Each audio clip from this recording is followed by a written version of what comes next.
Tere, et mul ei ole slaide ja Henri pidas pool kõnet ära.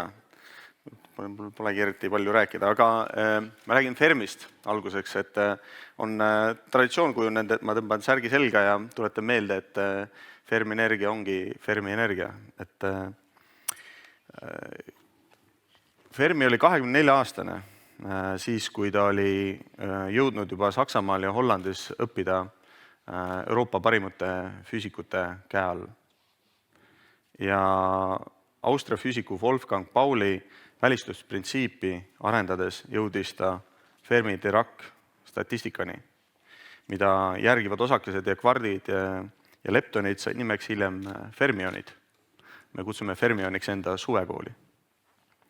35-aastaselt, nooremana kui olen mina, avastas ta prantslase Irene Joliot-Curie ja Frédéric Joliot tehisreaktiivsust avastusest inspiratsiooni saades ja katseid tehes neutronkiiritamisel neutronite aeglustamise, mille eest ta sai hiljem Nobeli. Ja võimaldas Nobeli saamine tal põgeneda Ameerikasse koos oma naise ja lastega. Kui ta jõudis Ameerikasse 40-aastaselt, siis tegi ta 28 uraanipuhja koos ungarlase Leo Szillardi ja Kanadast pärit Walter Zinniga. Manhattani projektis tegi ta tuumaenergia uurimisel lähedast koostööd Ameerika kuulsamate füüsikutega Ernst Lawrence, Arthur Compton, Robert Oppenheimer ja Richard Feynman. Selle kirjelduse iva on lihtne. Tuumaenergia on oma sünnist alates või tuumateadus ja see teadmine on see oma sünnist alates olnud tippteadus ja see on alati olnud rahvusvaheline. Ja tuumaenergia enda olemuselt jääb alati rahvusvaheliseks. Ja ka Fermi energia enda olemuselt on rahvusvaheline, kuigi me teenime, meie eesmärk on teenida ennekõike Eesti inimesi. Kui Henri hästi näitas, on see praegane käesolev energiakriis ka täiesti rahvusvaheline. Ja nagu ta näitas ka andmeid, et see kriis saab olema pikaajaline. Me oleme alles esimeses laines. Mina olen täiesti kindel, et see saab olema pikaajalisem kui koroonakriis. Ja paraku minu energeetikaanalüüs on see, et me ei ole inimkonnana kindlasti midagi nii mastaapset kunagi varem teinud. Ja ka see kliimamuutuse ulatuslikkus ja kuivõrd sügavale ta läheb tegelikult kõikidesse inimtegevuste küsimustesse, et see on täiesti enneolematu. Me saame neid teemasid käsitlema aastaid. Ja nende CO2 heitme vähendamine muutub aasta-aastalt keerulisemaks ja kindlasti kallimaks. Meil on vaja, seda peab ühiskond hakkama üha enam hoomama, et me tõepoolest on nagu vesi ahjus. Et tõepoolest, et korallrahud, mis ära pleekivad, et need ei saa tagasi. Et seda kröönima jääd, mis sulab ära ja pind muutub albeedoefekt tumedamaks, et seda ei pööra tagurpidi. Ja kui merevesi hakkab tõusma, siis ükskõik mis trikk, mis sa mõtled siis välja mõelda, sa ei pööra seda tagurpidi. Ja see on üks selline liustik, mis liigub või vastupidi sulab muudkui ära ja sa ei saa seda päästa. Ja ainukene meetod, kui me teadust usume, mis seda päästab, on see, et me tõepoolest põletamist kõikide meetoditega, mis võimalik, vähendame ja me peame olema ausad selles osas, et see on ebamugav ja kallis. Energia fundamentaalselt ei saa olla ja lähikümnendatel nii odav, kui ta oli 10 aastat tagasi või 20 aastat tagasi. See ei ole võimalik. Sellepärast me kasutasime ilma keskkonnamõju arvestamata, lihtsalt harrastasime järjepidevalt odava energia põletamist, mis oli pälit 100 miljonit aastat tagasi ladestunud energiast. Kui me selle ära lõpetame, see on lihtsalt nagu võib jälle vaadata numbreid ja siis lihtsalt saab aru, et see muutus saab olema väga pikaajaline. Ja seetõttu on minu arust kahetsusväärne ja rumal nagu rääkida, ja ma olen täielikult nõus, et rääkida energiapöördest, mis toimub mingi mõne aasta jooksul, see on nii kahetsusväärselt eksitav, ja et see on selline libainformatsioon. Ma olen täiesti nõus majandusminister Taavi Aasaga, et õige termin on protsess, energiamuutuse protsess. Et minul on küll Eesti riigi üle hea meel ja uhkus, et juba tõesti eelmine valitsus arutas tuumaenergia moodustamise küsimust ja käesolev valitsus seda järjepidevalt menetlenud on. Ja suured saavutused ei ole kunagi nagu ühe mingi lühikese hüppe või mingi valgustusmomendi nagu tulemus. Need on alati raske sadade töötundide töö tulemus. Et ma arvan, et üks mingi valgustuse moment võiks olla nagu tegelikult see, mis on viimased 2-3 kuud toimunud ja toimub ja nagu edaspidi. Et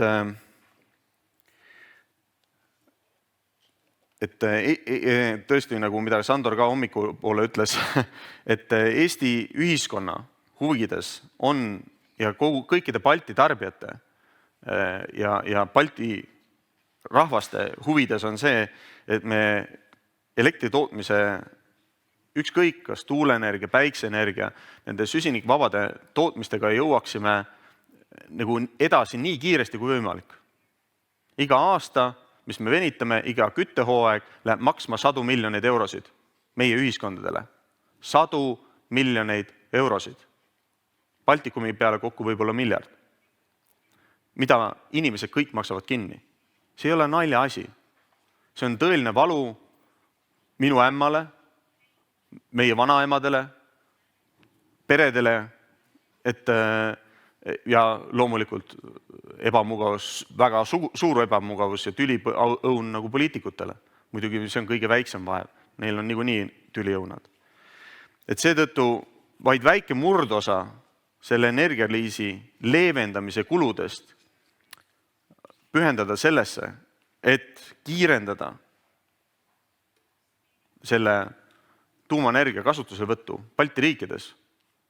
See on üliloogiline, et sellesse ressursse suunata ja teha midagi vastupidist. Mul nagu on väga raske pidada vastutustundlikuks. Ja silmas pidades ka seda vastutustundlikkust, me peamegi lähtuma nagu sellistest tehnoloogia valikutest, mida saab teha võimalikult kiiresti, võimalikult usutavalt, võimalikult ohutult. Ja ohutus on taas jälle väga oluline. Timo Okkonen, mul oli nii hea meel temaga pärast vestelda, ta väga õigesti sõnastas, et ohutus on taju või tunnetus, mis põhineb faktidele. Nüüd, kui lähtume Rahvusvahelise tuumaenergia agentuuri määratlusest, et ohutus on enne kõike loa omaja, loa taotleja vastutus, primaarne tema vastutus, siis järelikult on meie vastutus ka see faktide teadmise ühiskonnale kohale viimine. Ja selle põhjalt ju tekib taju ja selle põhjal tekib ka teadmine. Nii et see on see põhjus, miks me uurime kõiki küsimusi detailselt ja miks me tahame nendest aktiivselt rääkida siin ja tegelikult terve aasta ühiskonnale. Et see on minu arust meie vastutus ja mul on nagu kahju sellest, et Euroopas natukene tuumaenergiatööstus ei ole sellest nagu aru saanud või on jätnud selle unarusse.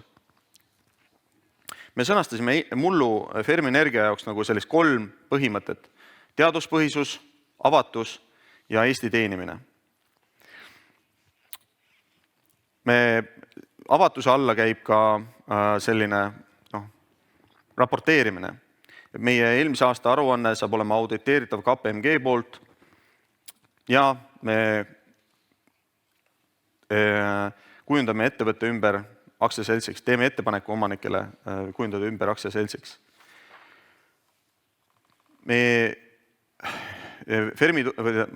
Henri tutvustas nagu töid, mida me järgmine aasta plaanime ja kindlasti me plaanime inimesi juurde palgata, sest siis on meil võimalik töid teha kiiremini. Olen kindel, lisaks sellele energia süsinikneutraalsuse saavutamisele on Eesti riiklikes huvides ka tihendatud ja eriti tänases keskkonnas peaks olema selge, tihendatud koostöö Eesti peamiste julgeolekupartneritega, Ameerika Ühendriigid, Prantsusmaa, Ühendkuningriigid, Kanada, Rootsi, Soome, Poola ja Läti. Paljud inimesed küsivad küsimust, et kust tuleb Fermi-Energia raha. Väga õige küsimus on ka see, et kust tuleb meil need miljardid. Et üks lihtne vastus on see, et raha olemuslikult peegeldab usaldust. Raha on lihtsalt usalduse funktsioon. Ja kui me teeme enda tööd jätkuvalt professionaalselt, innovaatiliselt ja avatult, siis ma olen kindel, et Eestis on lisaks 1300 osanikule on veel tuhandeid inimesi, kes saavad aru, et tulevikus on energiat vaja kättesaadava hinnaga. Ja kindlasti on ka rahvusvahelisi institutsionaalseid investoreid, kes saavad aru, et reaalselt on Euroopas vaja edukaid projekte, mis saavutavad seda süsinikneutraalsust ja mis on avatud täiendavale kapitalile. Kaugeltki mitte kõik projektid ei ole tegelikult avatud täiendavale kapitalile. Väga tõesti oluline on Euroopa Komisjoni jätkusuutliku rahastuse taksonoomia ettepanek. Et veel 4 kuu jooksul, ma usun, et Euroopa Parlamendis toimub hääletus, mis lõplikult kinnitab selle jõusse astumise. Ja mul ei ole kahtlust, et see läheb positiivselt, sest Euroopal on seda energiat vaja, vaatamata sellele, et on mõned liikmesriigid, kes loomulikult seda sisepoliitilistel põhjustel vastustavad. Ja see on normaalne, et avatud ja demokraatlikus ühiskonnas on võimalik rääkida oma vaba meelt, oma arvamusi, ilma et kedagi vangi pandakse, et kedagi kuskilt aknast alla lükatakse või keegi ära kaob. See peabki nii olema. Aga kunagi ei ole demokraatia osa see, et vähemus enamuse tahet takistab. Või ei ole ka subsidiaarsuse põhimõttele vastav see, kui teatud liikmesriigid, kellel ei ole avamere tuuleparke võimalik paigaldada või kus on varustuskindlus, eriti talvel, tõsine probleem, et neil takistataks rakendamaks selliseid tehnoloogiaid, mis tegelikult võimaldavad usutavalt varustuskindlusega soodsa hinnaga selle ühiskonna jaoks energiatootmist saavutada. See ei ole ju kuidagi demokraatlik. Nii et see, kuidas täna asjad liiguvad, on igati loogiline ja õige ja sellel on kindlalt juba on järelmid. Äsja Lõuna-Korea teatas enda jätkusuutliku rahastuse taksonoomiast, mis viitas juba Euroopa Komisjoni otsustele. Sellel on kindlasti positiivsed järelmid rahvusvaheliselt.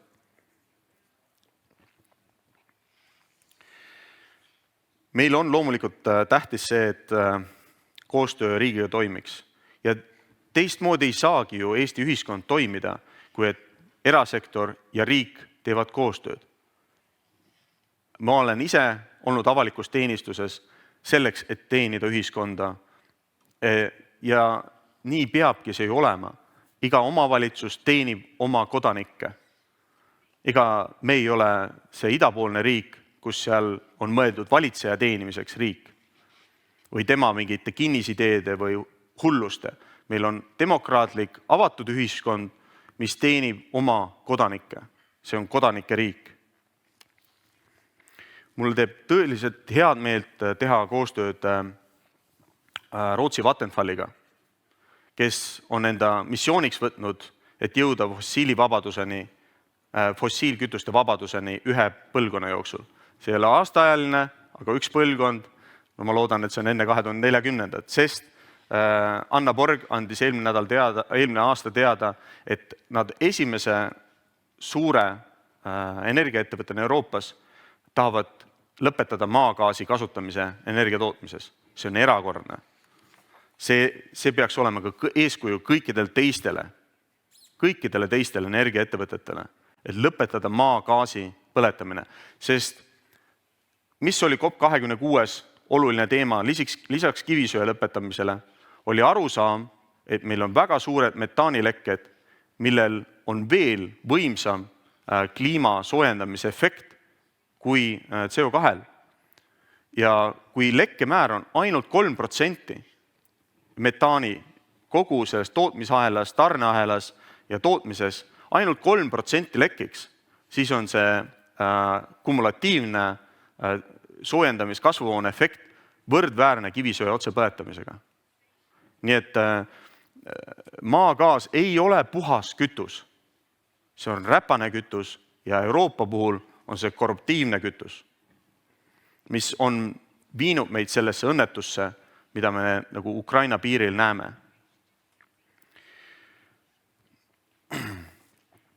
Jah, jälle nagu mingit teoreetilist arutelu, aga see kõik nagu inglise keeles, nagu ma eile ütlesin, et meie partneritele, see on imperatiiv, see on nagu kohustus, see on midagi, mida tuleb võtta tõeliselt tõsiselt, et me lõpetame fossiilkütuste põletamise.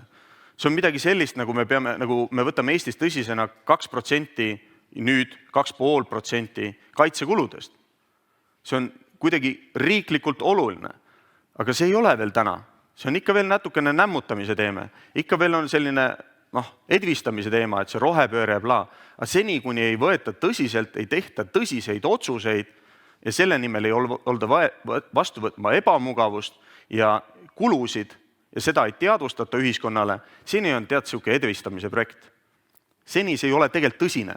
See on nagu, sa tahad olümpiakulda saada, aga ilma higistamata. No mis asi see on? Et see on ju, seda tehti Sotšis. Et nii ei saa. Kordan üle, et meil oleme teinud kohtumisi tarbijatega ja nagu Sandor ütles, see küsimus, mida me oleme kõige rohkem tööstustarbijate käest saanud, on see, et millal te jõuate tootmiseni. Meie tahame pakkuda fikseeritud hinnaga pikaajalisi lepinguid, sest tarbijate jaoks, eriti tööstustarbijate jaoks, aga ka avalisektori asutuste ja omavalitsuste jaoks on ülitähtis, et energiakulud oleksid planeeritavad. Ei saa olla nii, et nüüd tuul ei puhunud ja nüüd see aasta on meil energiakulud on ju 50% kõrgemad. Mida sa hakkad siis poole aasta pealt inimesi lahti laskma, sellepärast, et elektriarved vaja maksta, sest see on praegu reaalsus. Teatritel, ERR-il, kõigil on näpud põhjas, sest nad on ju eelarvelised asutused. Eelarved pandi lukku ja nüüd, ja sama on tööstusettevõtetel. Kuidas sa teed investeeringuid tööstusseadmetesse, kui sul energiakulu võib olla 2 korda suurem või isegi 50% suurem, sest ega tänased tööstusseadmed ei söö heina, nad söövad ju, tarbivad energiat. Nii et prognoositavus on hädavajalik, see, et öeldakse, et tulevane energiasüsteem on volatiilne, see on tegelikult halb meie ühiskonnale. See ei ole see, mida tegelikult tarbijad soovivad ja vajavad. Kuigi tark võrk ja salvestustehnoloogiad kahtlemata arenevad, aga kui me fundamentaalselt ainult ehitame üles volatiilsetele süsteemidele, siis kokkuvõttes see läheb ühiskonnale väga kalliks, kui nende numbritega natukene ümber käia. Ma kordan üle seda, mida selle sotsiaalmajanduslike mõjude analüüsis Jaan Urb näitas. Et tõepoolest 2% kapitalikulu eelarvest investeerida elukeskkonna investeeringutesse. Ja ma kordan seda samade sõnadega, loogikaga, mida Viru-Nigula volikogu esimehele. Kui me tahame, et jaama töötajad ja noored näeksid perspektiivi selles töötamises pikaaegselt, siis on meie vastutus tagada seda, et see elukeskkond oleks seal 5+ eeskujulik. See on meie vastutus, meie huvi, et tegelikult noored või nagu selleks õppivad inimesed näevad perspektiivi. Kui me selleks pingutusi ei tee ja läheneme umbes samamoodi, et selle nagu rohepöördele, et tuleb taastuvenergia, lahendab mured ära, no see on ju siuke nagu, see ju ei toimi. See on ju sama selline õrn või petulootus kui see, et need, kes tahtsid tselluloosi tehast, ütlesid, et kohalikele saate töökohad ja siis olge nõus selle tootmisega. See on nagu siuke natukene petmise moodi. Aga kui sa oled reaalselt valmis sellesse panustama, ise kulu võtma, siis see peaks olema nagu natukene vastutustundlikum. Nii et kindlasti meie vajadus on ka, et seal oleksid eeskujulikud avalikud teenused, teed, lasteaiad, koolid, spordi, vaba aja võimalused, et inimesed näeksid perspektiivi, näeksid, et me oleme sellesse valmis tõsiselt pühendama ja ka investoritele kommunikeerida seda varakult, et seda kulutust tuleb teha. Tuumaenergia vajadusest on viimastel kuudel Eesti ühiskonda aru saanud ja küsitlused näitavad, ja ka poliitikute seisukohad selle toetus selle kaalumisele. Veel paar aastat saame kaalumisest rääkida, kuid siis tuleb jõuda otsustamiseni. Otsustama peame meie kõik, sest me oleme demokraatlik ühiskond. Ja kahtlemata on otsustamise aeg ja sõnastamise aeg ka arvestades 2023. aasta märtsi valimisi Eesti demokraatlikel erakondadel, et teha enda pakkumised, enda nägemused, kuidas me varustuskindlust mõistliku hinnaga ühiskonna jaoks saavutame. Nii et nagu me väljas näeme, me oleme Põhjamaa, me jääme alatiseks Põhjamaaks ja sellest lähtuvalt me peame ka enda otsuseid ja realiteedist lähtuvalt enda otsuseid tegema. Nii et ma tänan teid osalemast. Ma loodan, et ei olnud liiga pateetiline minu ettekanne või ei võtnud liiga tõsiseks, mis ma tahan ka tuumaenergia ja Fermi-energia töö kohta öelda või ma tahan alati, et meil oleks nagu seda vahva teha, kuidas inglise keeles see kõlab fun, aga et sul on endal hea tunne sees, et sa teed head asja ja see on huvitav, põnev ja need inimesed, kellega koos seda teed, et sellest sul on hea meel ja sina ise ka nagu pakud nendele inimestele midagi positiivset emotsiooni. Et aitäh teile veel kord ja meie teekond on alles algamas. Mu enda poeg saab ka 3-aastaseks ja ma väga loodan, et ta saab 10-aastaseks ja 15-aastaseks ja ma väga loodan, et ka Fermi-energia saab 10-aastaseks ja 15-aastaseks ja me tegelikult toodame energiat Eesti inimeste jaoks. Aitäh teile!